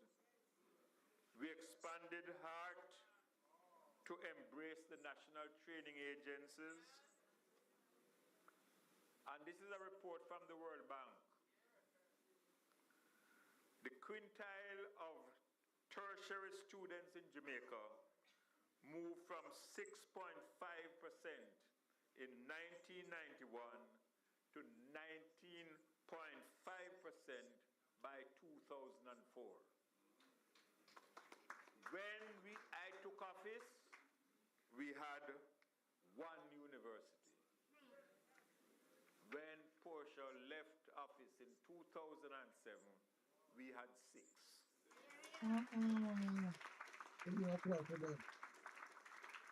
That's very great. I'm going to fucking you out of come chat and shit. To mention Also, a comparison in the field of housing. the housing, they'll be a number one for housing. When You we know that. completed Greater Portmore in 1995, we had 10,850 houses for that year. That is more houses than they built in any 4 of their years in office. We built 150,000 houses.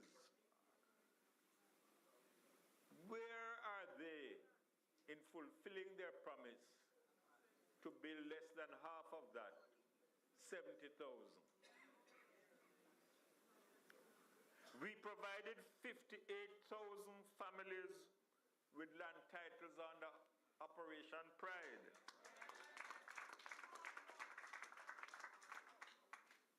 They have handed over 280 social housing units in 7 years.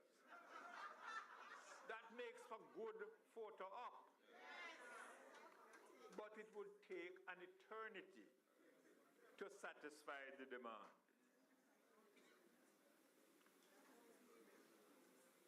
To stimulate growth, we created entities that generate economic activity, which expand business enterprises and provide employment. In 2005, we attracted $800 million of investment, mainly in construction, mining, and agro-processing. We built the physical infrastructure, the airport in Montego Bay, the North Coast Highway, water supplies, reliable energy to support hotel development as well. That, you know. 2 of our local chains grew, Sandals, super clubs. We did not forget the small hoteliers. Then there was the Spanish investment. And believe you me, it's difficult for me to stay in the pavilion and watch when they talk as though they are responsible. It is a myth. I don't want to use any imagery from a former leader on their side, how to treat lies. But all I would ask them to do, give credit where credit is due, for it is the right and proper thing to do. That's true. Any of you remember That's fucking true, man. when a cell phone was like a briefcase?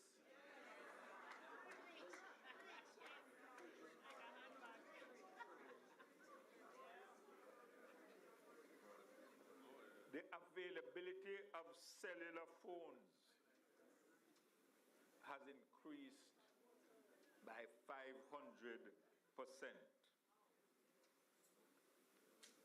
You go through the countryside and the farmer in the cane field has his cell phone.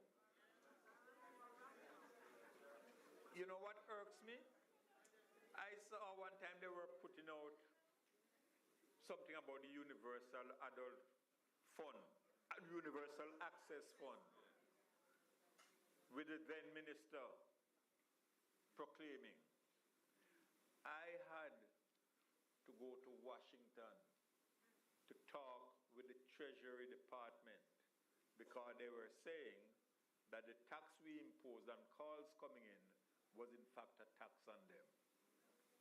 We established the Universal Access Fund by levy on all inbound telephone calls to provide broadband island-wide, free Wi-Fi national coverage, and scholarships for those who are engaged in that field. And dare I say that those in the media who are always attacking us, particularly in broadcasting, Nationwide. it never occurred to them Call out nationwide. that but for what Call him out, we but don't did call to him name, own yes. the For me, I media call him name. landscape, they would not exist. And hear me, I'm not asking them to modify their position. All I say, speak the truth.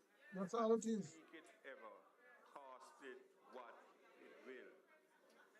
And that is why we have introduced the Access to Information Act.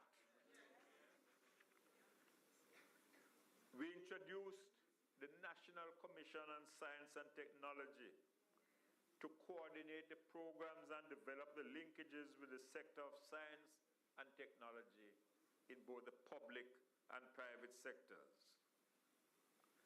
We brought a fresh approach to governance, including building into our programs community participation and ownership. That is how JSIF was born, to support education, training, health, community projects, to stimulate the creative industries and early childhood education. We use money from the Bauxite Fund for the development of projects in villages in the surrounding areas of mining. Tourism Enhancement Fund to spur amenities in destination for visitors and residents alike.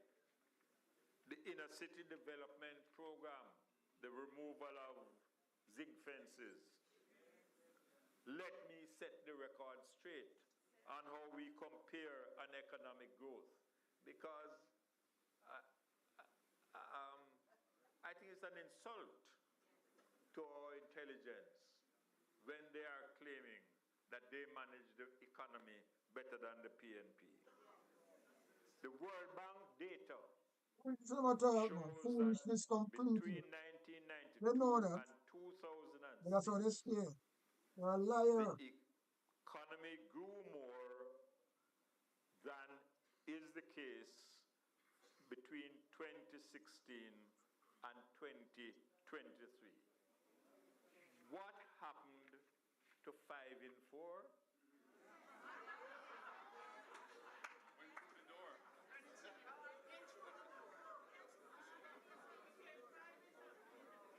The Article 4 report card from the IMF that we received in 2006 spoke in glowing terms of what we had accomplished in our own macroeconomic programs designed by us. But we designed those programs mindful of our domestic challenges and social objectives.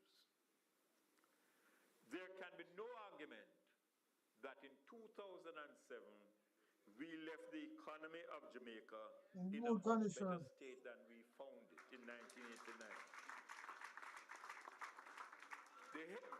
The heavy investment in infrastructure and restructuring of the financial sector we undertook represents the vital change which has taken root and opened wide the doors for all the investments in tourism, mining, information and communication technology which has taken place since then.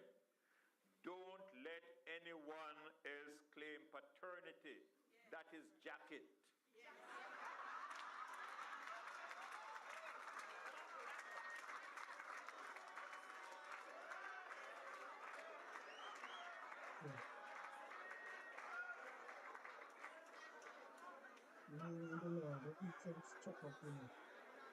But through it all, as we sought to boost production, we never, ever lost sight of the obligation to secure social justice for all our people.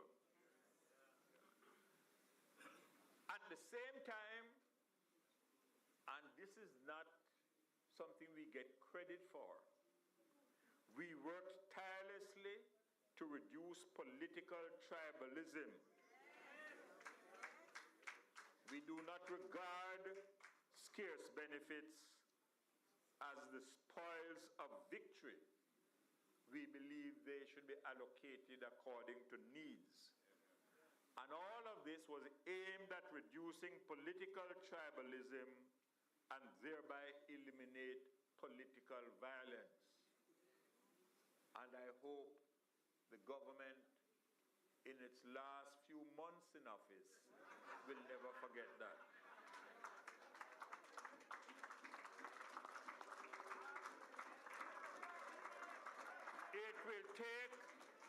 It will take another session like this to get the record straight as to what triggered the initial complacent retort in 2012 by the then Minister of Finance when there were banking failures in both the United States of America and the United Kingdom. It is they who took us back to the borrowing window of the IMF. The PNP in 2012 inherited an economy which was faltering. The IMF had stopped sending the money. There's a complete absence of confidence in Washington and external capital markets. Jamaica was in deep mud. No one can deny that it was under the watch of Jamaica's 7th Prime Minister, Portia Simpson Miller, with Dr. Peter Phillips as Minister of Finance, that our international creditworthiness returned to a secure footing. It was the PNP between 2012 and 2016 which laid the course to reduce the debt ratio to GDP and to build up the net international reserves to historic levels. Since then, and I am always fair, there has been a continuation along that path. But no one should be boasting about the present trends and forget which party made us turn the corner again. The People's National Party, or even worse, trying to spread false propaganda. They will preen on the indices and even try to explain when a recession, by classic economic definition, is not in fact a recession. I am not going to get engaged in that semantic row. What I do know is that there are too many families, some with two working parents, who simply cannot make ends meet. I know that there are too many young professionals who do not see when, if ever, they will own a home. I read reports in international documents that hunger and malnutrition in Jamaica have reached alarming levels. Why are they surprised that the birth rate is falling?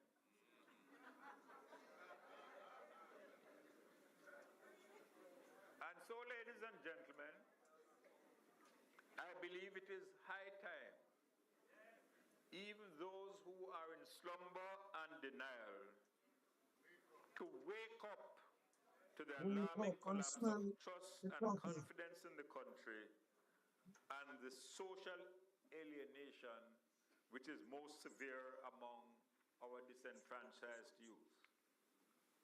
As a party, we cannot ignore the breakdown of trust and confidence in Jamaica. Nor will I remain silent when the moral order is under siege and the social order in decay.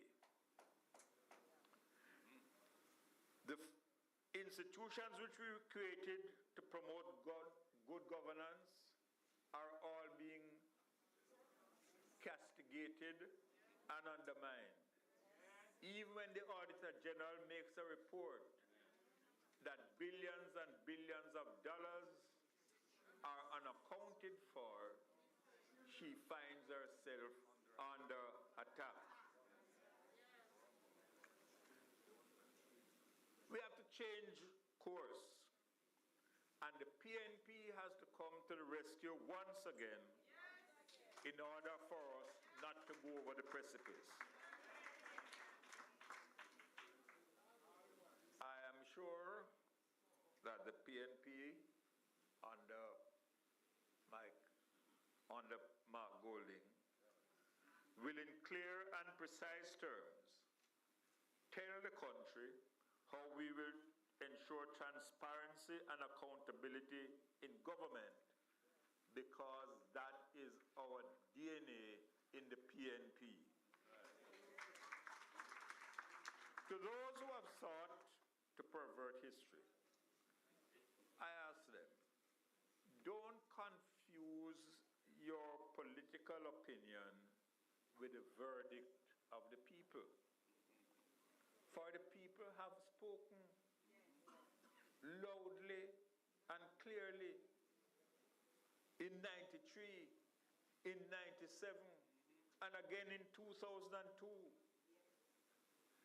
They logged on to progress because we did not forget the poor.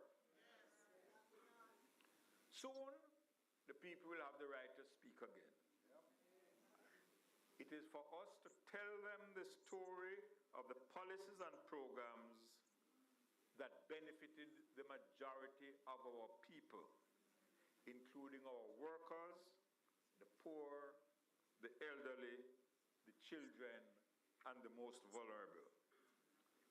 Ours is a record of solid achievements.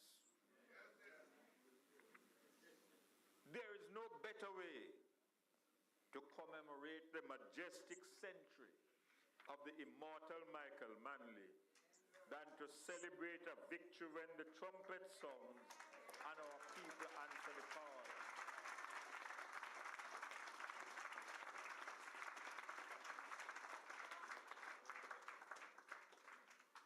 It is no longer my prerogative to lead on issues of party policy. There's a debate, budget debate coming up. I expect we'll hear from our Minister of Finance designate about the new economy, how we're going to boost innovation, productivity, and the creative arts. I expect to hear from the President when he speaks an outline of the policies in accordance with the fundamental tenets of the PNP. How we're going to get a government which is honest, accountable, and progressive. I have every confidence they will pursue with energy and determination the party's quest to fashion a safe, productive, and quality society. No one, and certainly the laborites, never forget the outcome when I was the man to fly the gate. Whether in 93, 97, and 2002, I know I'm no longer the one to call it. And I don't intend to indulge in prophecy. But I can still read the tea leaves. And the window is closing. I take note that the 48th meeting of heads in Barbados last week accepted an invitation from the government of Jamaica to hold the 49th meeting of heads in Montego Bay on July the 6th to the 8th. So, in what those of us who knew the hurricane poem, June may not be any longer too soon. And I would suggest, party leader, that you issue the order to saddle up, time all your candidates, mount the horses. Let's get ready for whatever that time may come. Thank you.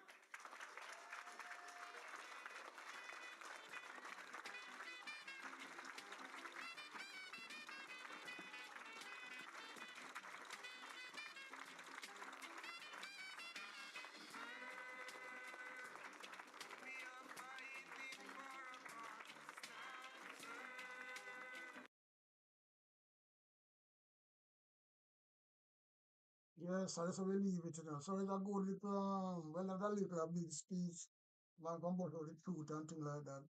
But it's most of the time talk, we know that, So well, PMP support people, PMP set the thing. More people get land on a PMP title. More people get house on a PMP. Long way. More people get education on a PMP. Long way. No for them we say, Labor right blood clot party about my MP. a PMP education, put them there, you know, free education, all Andrew Wallace, one of them. So, when them come and that's why I say, well, then, you know, speak the truth. Them ungrateful, bad, right? But then again, as I'm saying, who know the truth and who know the facts will accept that. And that's all it is. So at least in the one a man to be and come to the one yes and one, I know they will like to hear it come with see a little thing on nationwide earlier on. It's a little clip, it's a little peanut taste boy there. At about immaturity, so something about then again when do they make a scene out of everything. We don't have no justification for it, in a sense. Because when I come with them, I try to pick something out of nothing. You know, when somebody try to pick something out of nothing, I can't work. There's no substance there. Because I try to make something out of way. I'm talk about Usain Bolt money. And you know, he might try to say, well, they don't like that. They don't like it at all. The time say, well, then it never lost, it's stolen. That's the same thing we are talking about, you know. Jane Panton is not the sole person who is responsible for keeping that money. She alone can't do it, never. We should not responsible for nothing. She's a scapegoat. So then I like to hear that. So when they touch on the SSL, nationwide come out and whenever defend. But you see, as I'm telling you now, nothing them is falling, man. Don't worry. Nothing them is falling. Yeah. So as I'm saying, I believe in that, you know, time come. I'm saying the thing I wind up, you know. Well, what PJ said just now, I predict it's a June election will call. Well, the man is more professional more than me. He win pre-election. He win politics from Wapia till Philip. And so, I don't know, but you know, I'm a general that still, you know. And I'm not a man I know personally. When I talk about me know him on a picture, I see him cross the road. And I'm trying to have a reason with. Yeah, man. So, you come out and you speaking truth, the facts, the herb, not facts machine, you know. Real facts and not fiction. So, you know, we love that in a lot of ways. We love that in a lot of ways. So I'm come out and speaking, man. And that's that can give the PMP a good boost as well. That will help them. No joke about that. That will help them. Real help them too. So in the end of the day, that is that for now. So we can enjoy this. See it, I'm saying, well, let me just have it just do a thumbnail and also bring it across, you know. Man come out, you know. Because them man are really old warrior them, you know. Remember, you know, PG a campaign, you know, a serious thing, you know. Them man know the business. 3 election him win comfortable. So anyway, people out and running, out and gunning. Out and running, out and gunning. Big up on yourself. Out. A big sound a play big tune. Jah holy Emmanuel, I boy. Jah Gideon, I'm a Gideon. The Gideon, I'm a Gideon. The Gideon, I'm a Gideon. Well, Gideon go busting out them head again. So much oppression, poor people face right now. Them crying out for freedom. Them crying out for free speech. Then said them want to stand up like them black liberators, like Malcolm X and Martin Luther and the ancient monarchy where come pave the way, sir. Free up black people from me tear down them fence, yeah. Gideon, I'm a Gideon. The Gideon, I'm a Gideon. The Gideon, I'm a Gideon, well, the Gideon go busting out them head. I listen, I the power of the Trinity. Give us the teaching of His Majesty, and we no war, no devil philosophy. Not until color for man's skin is abnormal, significant well, to the color of his eye. Remember all the word on in.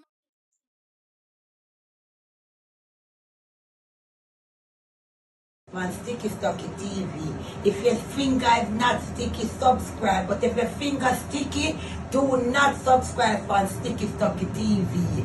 Big up yourself, King Gorgan, straight. Woman, you sexy from your born. Walkie, woman. You born sexy. You sexy from your bone. Spin your roll, make them see the bumper. I no dumper. Walkie, walkie, walkie woman. Woman, you sexy from your bone. Walkie, walkie, walkie woman. Me like how you walk. You just a walkie, walkie, walkie. And a talkie, talkie up. You back it up, cock it up, fling it up, ice it up. The thing pretty, pretty and buffy, buffy, buffy. Walkie, walkie, walkie woman. You know sucky, sucky, sucky. You like when me shooby, shooby, shooby up. Walkie, walkie, walkie woman. Me like when you sweaty, sweaty, sweaty and wetty, wetty, wetty. Just like when rain a fall off of your body like a raindrop. Walkie, walkie, walkie woman. Me like when you wake up and you put on your makeup. Then you say you want a brace up. Not tears up, make me feel up, feel up. Then we kiss up, and the lips. That and the split up, split up. Yo, walkie, walkie, walkie woman. Me like how you walk. You just a walkie, walkie, walkie, and a talkie, talkie up. Yo, the thing pretty, pretty and buffy, buffy, buffy. You know floppy, floppy, floppy, or sappy, sappy, sappy. Your skin smooth like a young baby body. That's why them a watchy, watchy, watchy, and a chatty, chatty, chatty. Woman, you sexy from walkie, walkie, walkie. Yo, me like when you wake up and you put on your makeup. Then you say you want come brace up. Yo, make me kiss up, woman. You sexy from your and the lips, not on the split up, split up. Yo, walkie, walkie, walkie. You just a walkie, walkie, walkie. Walkie, walkie, walkie, woman. Me like how you walk. Woman, you sexy from your band. You like when me draw the long gun and me stick you up. Walkie, just a pinty up. Way, walkie, walkie, walkie. Woman, you sexy from your band.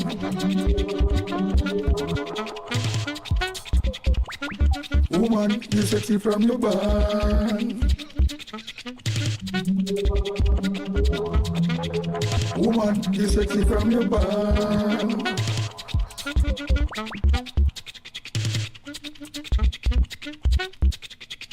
Woman, you sexy.